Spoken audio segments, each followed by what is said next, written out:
चर्चा का विषय है डिप्रेशन यानी अवसाद। आज का जो यूथ है ना, ये डिप्रेशन को इतना नॉर्मलाइज करके चलता है, एकदम खेल वाली बीमारी, एकदम नॉर्मल बीमारी है। और वास्तव में क्या मैं ही हूँ उस फोटो में। मैं लगातार फेलियर महसूस कर रहा था, की वजह से मेरा माइंड एकदम स्टक हो। किसी से आप अटैच्ड हो गए तो ओवर थिंक करना ही डिप्रेशन का मेजर कारण है। मैं उस फेज को याद करता हूँ ना, मेरी लाइफ का सबसे बुरा दौर था वो। और डिप्रेशन इतनी बेकार बीमारी है ना, अगर आपका शरीर बीमार होता है तो उसका इलाज हो सकता है, लेकिन जब आपकी चेतना बीमार होती है ना तो उसका कोई इलाज नहीं है। तो वो मेरा फैन था, वो जब मुझे देखा तो उसको यकीन नहीं हुआ कि वो मैं हूँ, कि उसने मुझे पागल समझा। इस दुनिया का सबसे ज्यादा अनवर्दी इंसान, उससे मैं खाता था ताकि मैं पेट में जाए, मैं जिसकी वजह से मैं जिंदा हूँ, सर्वाइव कर सकूं। ईश्वर ऐसा ना करे कि मेरे दुश्मन को भी ये बीमारी हो। तो आप निकले कैसे वहां से? तो मैंने डायरी लिखना शुरू किया, सर्च करना शुरू किया कि डिप्रेशन से बाहर कैसे निकले। सामने आज भी मुस्कुराता हुआ चेहरा है।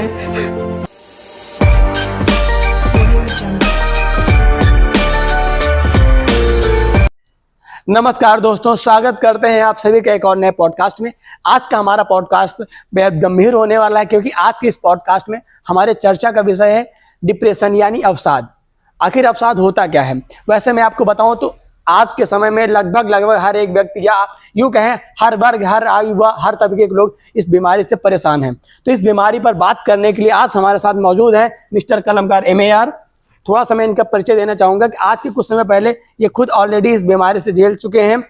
उस फेज में कलमकार भाई मैं खैर आपके साथ था, मैंने वो आपका समय देखा है, लेकिन मैं चाहूंगा आप अपना वो अनुभव, वो एक्सपीरियंस हमारी ऑडियंस को बताएं, ताकि वो हमारी ऑडियंस में भी से भी अगर कोई वैसा है तो वहां से वो निकलना चाहे और वो निकल सके। तो सबसे पहले मेरा आपसे सीधा सा प्रश्न यही है कलमकार भाई कि व्हाट इज डिप्रेशन? डिप्रेशन क्या है और व्हाई इट हैपेंस, और क्यों होता है? जी, तो मैं कैप्टन सर मैं बताना चाहूंगा, आज का जो यूथ है ना, ये डिप्रेशन को इतना नॉर्मलाइज करके चलता है। छोटी सी प्रॉब्लम होती है, वो कहता है कि मुझे डिप्रेशन हो गया है ना, ऐसा, क्योंकि डिप्रेशन इंग्लिश का वर्ड है और बोलने में थोड़ा सा आसान है, तो इसकी वजह से लगता है कि बहुत एकदम खेल वाली बीमारी, एकदम नॉर्मल बीमारी है। लेकिन जब डिप्रेशन आपको होगा ना, तो आप बताने के भी लायक नहीं रहेंगे कि मुझे डिप्रेशन है। जब मैं इस फेज से गुजर रहा था और जब मुझे डिप्रेशन था, तो आपने मेरा फेस देखा होगा। मैं फोटो जो स्क्रीन पे आ रहा है, इस फोटो में देख लीजिए कि ये जो इंसान आपको दिख रहा है, इसके मन में क्या चल रहा होगा, और वास्तव में क्या मैं ही हूं उस फोटो में। आप खुद ही देख करके अंदाजा लगा दीजिए। डिप्रेशन इसको कहते हैं। मैं लास्ट स्टेज पे था डिप्रेशन की, और इतनी सारी प्रॉब्लम हो रही थी कि मेरा माइंड लूप में फंस गया था। डिप्रेशन, जैसे आपने पूछा डिप्रेशन के कारण, तो मैं बताता हूं डिप्रेशन होने के कई सारे कारण हो सकते हैं। ओवरथिंक करना, ठीक है, फ्लॉप हो जाना, फेल हो जाना, ये सारी कुछ बेसिक चीजें होती हैं जिनकी वजह से डिप्रेशन आपको हो जाता है।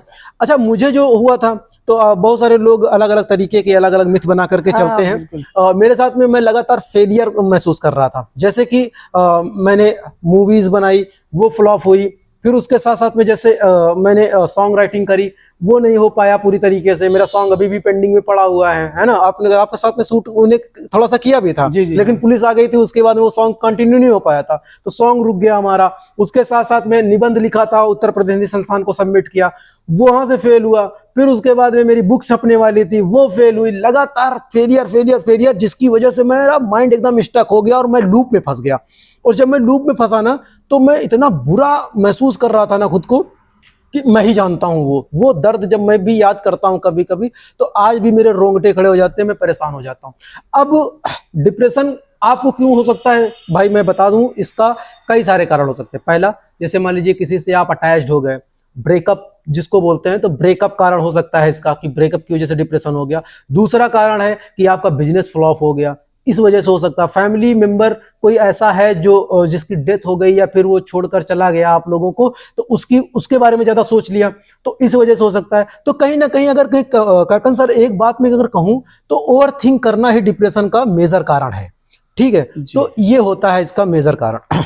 बिल्कुल, क्योंकि जो भी कंडीशंस आपने बताई हैं और जो भी आपके साथ हुआ है जी, इतने सारे फेलियर्स आपकी लाइफ में आए, तो ये जब इतने सारे फेलियर्स आ जाते हैं तो एक माइंड जाकर के एक लूप में स्टक हो जाता है। जैसे आपने अभी एक शब्द कही कर, लूप, एक लूप में जाकर के स्टक हो जाता है। एवरी टाइम वो जो वर्ड है वो हमारे माइंड में चारों तरफ चला करता है। वो कोई चीज हमने सोच लिया तो फिर एक लंबे समय तक वो कंटिन्यूअसली हमारे माइंड में आती है। तो सिंपल सी बात है, अगर तो ऑडियंस, जैसा कि अभी आपने देखा, कलमकार भाई ने कुछ बताया है, कारण बताया कैसे होता है, इसके क्या कारण होते हैं। तो कलमकार भाई थोड़ा सा हम चाहेंगे कि वो आपका अनुभव क्या रहा जब आप उस दौर से गुजरे, तो वो आपका अनुभव क्या रहा आपके साथ, वो ऐसी क्या दिनचर्या हो रही थी, आपके फैमिली के क्या रिएक्शन थे, और इवन और आपको कुछ आप अपने बारे में याद हो उस टाइम के, उस फेज के, तो आप कैसे रिएक्ट कर रहे थे लोगों के प्रति, तो थोड़ा सा हमारी ऑडियंस के साथ शेयर करिए। कैप्टन सर, अगर मैं उस फेज को याद करता हूँ ना, तो मेरी लाइफ का सबसे बुरा दौर था वो। आप मेरे साथ में थे, और डिप्रेशन इतनी बेकार बीमारी है ना कि मैं बताऊं, अगर आपका शरीर बीमार होता है तो उसका इलाज हो सकता है, लेकिन जब आपकी चेतना बीमार होती है ना तो उसका कोई इलाज नहीं है सर। आप मेरे साथ में थे, आपने काफी सारी मेरी हेल्प करी और मुझे संभाला जिस तरीके से, क्योंकि ये ऐसी बीमारी है ना, गांव क्षेत्र में इसको एकदम नॉर्मल समझा जाता है। क्योंकि अगर आपको बुखार होता है ना तो आपके बॉडी पे उसका रिएक्शन दिखेगा, गर्म हो गया शरीर, है ना, तो उसके क्या, मम्मी आई, पट्टी रख दी उसके माथे पर, दवाई आ गई आपकी, पैरासीटामोल खिलाया गया, तो सारे लोगों ने आपकी सेवा कर दी। लेकिन डिप्रेशन में तो आप एकदम फिट एंड फाइन दिख रहे हैं, तो उसमें क्या आपको किया जाए, क्या हेल्प करी जा सकती है ना। तो ये सबसे बेकार मेरे साथ हुआ, क्योंकि मैं फैमिली में बताता था, लोगों से भी बताता था, तो वो मेरा मजाक उड़ाते थे। इवन मैं इस कंडीशन पे था ना कि लोग मुझे पागल वर्ड मेरे लिए यूज कर रहे थे। मैं एक बार ऐसे ही जा रहा था और एक मेरा फैन था, वो फैन, मतलब मैं जब समझ सकते हैं कि मेरा जो काम है उसमें होते हैं छोटे मोटे फैन होते हैं, तो वो मेरा फैन था। वो जब मुझे देखा तो उसको यकीन नहीं हुआ कि वो मैं हूँ। आज जो मैं आपके सामने मुस्कुरा रहा हूँ, ये मेरा उस समय का दौर बता रहा हूँ कि मैं रोड पर ऐसी हालत में था कि उसने मुझे पागल समझा था। ठीक, वो मेरे पास आया और उसने मुझसे पूछा कि आप कलमकार हो क्या, ऐसे पूछा उसने नॉर्मली कि आप कलमकार हो क्या। तो अब यार उसको हम देख रहे हैं तो उससे हम कुछ बोल भी नहीं पा रहे हैं, क्योंकि मेरा माइंड तो कहीं और है ना, मेरा माइंड किसी और लूप में फंसा हुआ है। मैं उसको देख रहा हूँ, मैं कुछ बोल नहीं पा रहा हूँ। सडनली मेरी आंखों से आंसू निकलने शुरू हो गए। ये कंडीशन होती है। मैं बताऊं कि मैं 2 महीने तक कुछ खाया नहीं हूं। डिप्रेशन इतना बुरा होता है।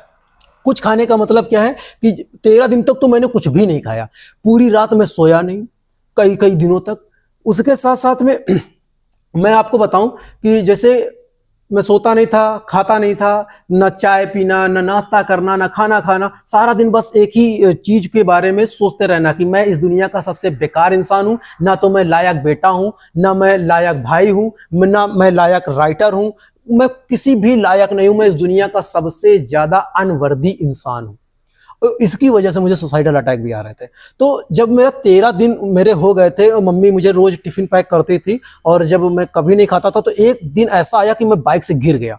और जब मैं बाइक से गिरा तो मुझे लगा कि यार अब कुछ खाऊं नहीं, अगर अब मैं कुछ खाऊंगा नहीं तो शायद मैं कुछ और भी बुरा हो सकता है। तो उस दिन मैंने क्या करा कि मैंने 10 रुपए के केले खरीदे, 3 केले मिले और मैंने उनको जबरदस्ती खाया। उसी के साथ में अब मुंह पूरा सूख जाता है। जब डिप्रेशन आपको होता है, आपको कुछ भी समझ नहीं आता है, आपका चेहरा एकदम उतर जाता है, शरीर काला पड़ने लगता है, मुंह सूखने लगता है। तो जब मुंह में लार नहीं बनेगा आपके, तो आप क्या करेंगे कि कुछ भी खा नहीं पाएंगे, क्योंकि अगर कुछ अंदर जाने के लिए सबसे पहले मुंह में लार होनी जरूरी है। तो मम्मी ने रोटी जो टिफिन देती थी, तो वो पूरा मुंह सूखा रहता था, उनको जो खाता था, चबाता था, तो वो अंदर जाता ही नहीं था, मुंह में ही रह जाता था, उसको मतलब निगल नहीं पाता था उसको।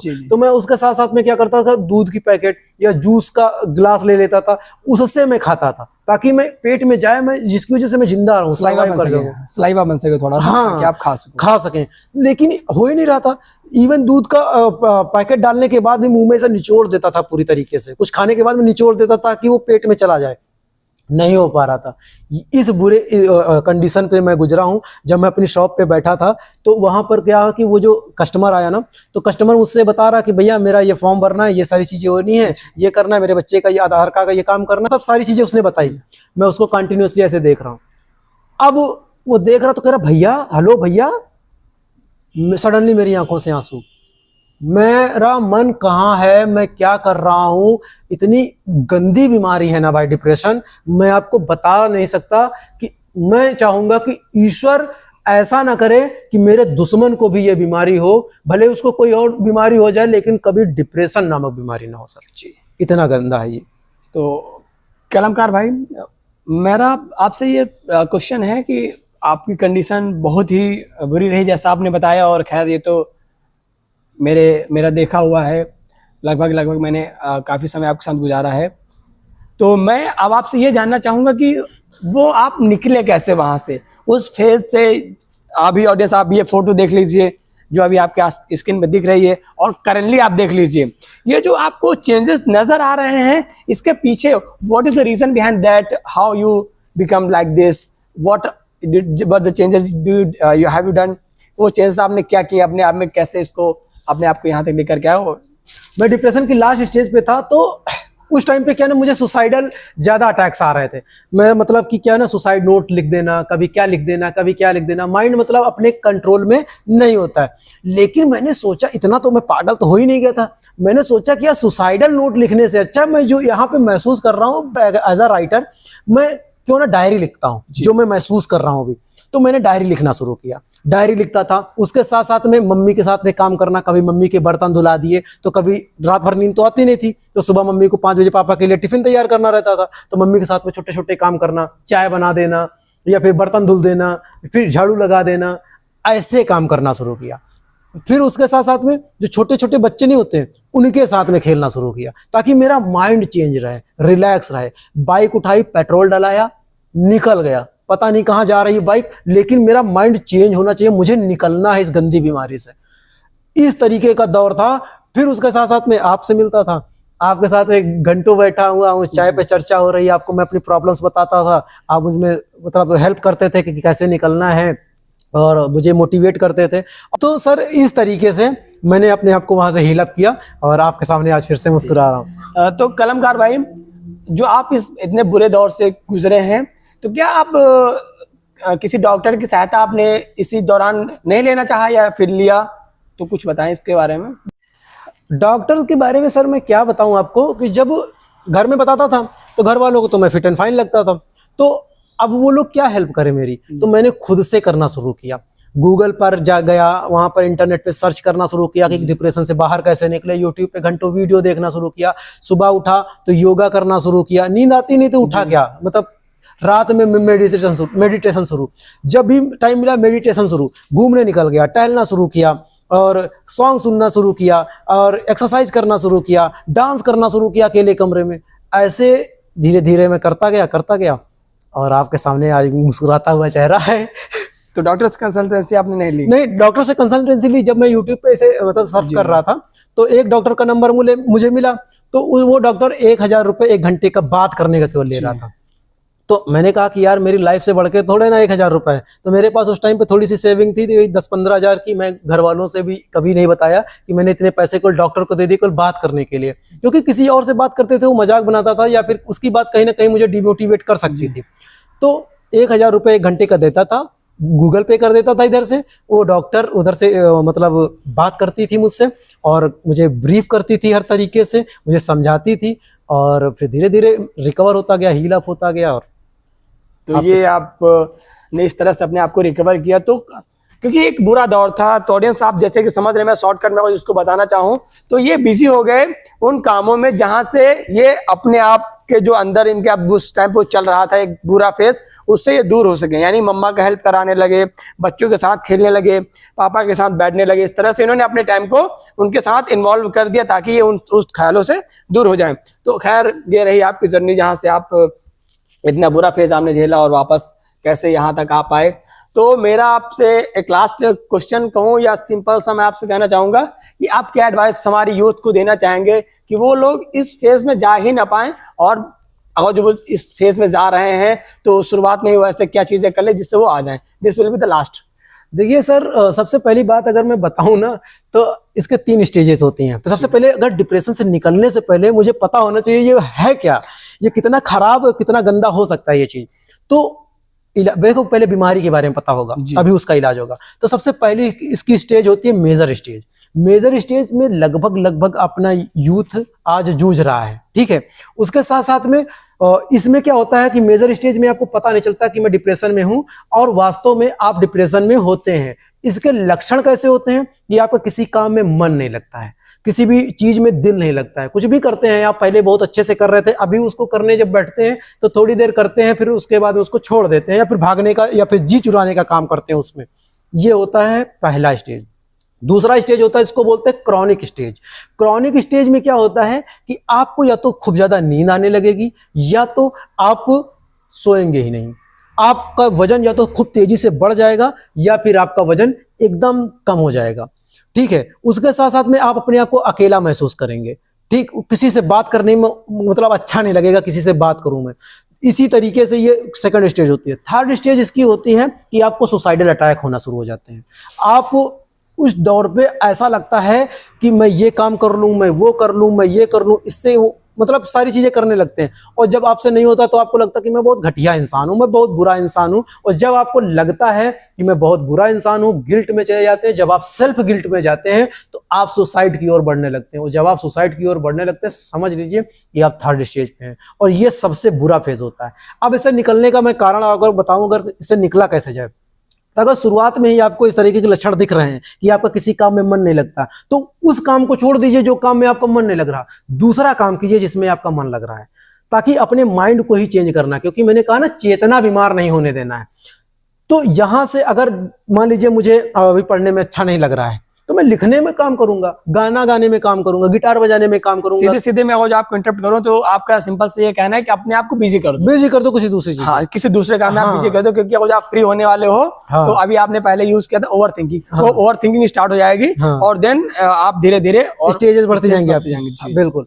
तो आप बिजी कर दीजिए। अगर क्रॉनिक स्टेज में हैं आप, तो आप भाई देखो, अगर क्रॉनिक स्टेज में, तब भी आप डॉक्टर से कंसल्टेंट कर सकते हैं। डॉक्टर से बात करिए और साथ में अपने मेडिटेशन करना शुरू कर दीजिए। और उसके साथ साथ में योगा करिए, सुबह टहलने जाइए। तो ये सारी चीजों पर ध्यान दीजिए। समझ गए सर? समझ रहे हैं? अगर थर्ड स्टेज पे आ गए तो आपको भाई देखो, बहुत ही ज्यादा ऐसे डॉक्टर की जरूरत है और ऐसे माहौल की जरूरत है जहां पर आपको मोटिवेट किया जा सके। क्योंकि अगर थर्ड स्टेज का जो भी पेशेंट है डिप्रेशन का, वो कब सुसाइड कर लेगा किसी को पता नहीं चलेगा। कानो कान सुबह पता चला कि मम्मी से एकदम मतलब हंसता बोलता एकदम मिला, पापा से मिला अच्छे से, ठीक, सुबह देखा कि पंखे से लटका हुआ है उसका बेटा, उसकी बेटी। ये होता है दौर डिप्रेशन का। तो मैं ऑडियंस को यही सलाह देना चाहता हूं कि अगर डिप्रेशन की कोई थर्ड स्टेज में है तो उसकी हेल्प करें, उसका खास ख्याल रखें। जिस तरीके से हम लोग हॉस्पिटल में जाते हैं, किसी भी मरीज का ज्यादा अच्छे से ख्याल रखते हैं, अगर कोई डिप्रेशन में है तो उसका वैसा ही ख्याल रखें या फिर उससे ज्यादा ख्याल रखें। अदरवाइज आप अपना किसी प्रियजन को खो देंगे और पूरी जिंदगी आप पछताते रहेंगे।